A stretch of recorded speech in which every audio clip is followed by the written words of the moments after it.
கரூரில் முதலமைச்சரின் மண்ணுயிர் காத்து மண்ணுயிர் காப்போம் திட்டம். விவசாய பெருமக்கள் அரசு அலுவலரிடம் வாக்குவாதம் ஏற்பட்டது.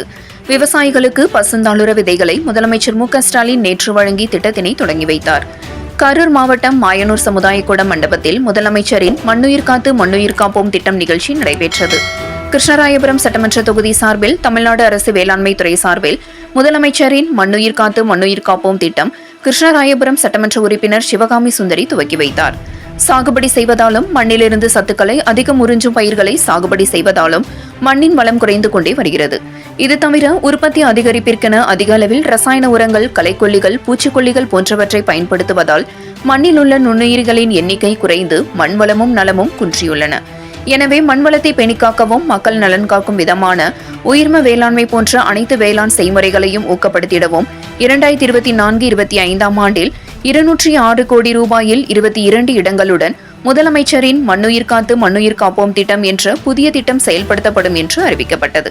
திட்டத்தின் மூலம் பல்வேறு விவசாயிகள் பயன்பெறலாம். இன்றைய விளக்க உரையை ஏற்படுத்தினார்கள். திமுக ஆட்சியில் 1.5 லட்சம் விவசாயிகளுக்கு இலவச மின்சாரம் வழங்கப்பட்டது.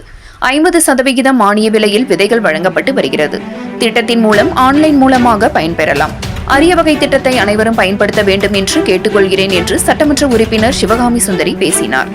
விவசாய பெருமக்களுக்கு அரசு மானியத்தின் வழங்கப்பட்ட விதைகள், தென்னங்கன்று, நாற்று, பழச்செடிகள் போன்ற நலத்திட்ட உதவிகளை வழங்கினார்.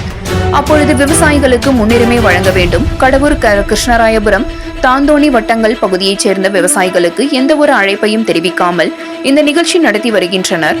வேளாண் துறை அலுவலர் மீது குற்றம் சாட்டினர் விவசாய பெருமக்கள். அரசு அலுவலர்கள் கண்டும் காணாமலும் சென்றனர். அப்பகுதியில் சிறிது நேரம் பரபரப்பு ஏற்பட்டது.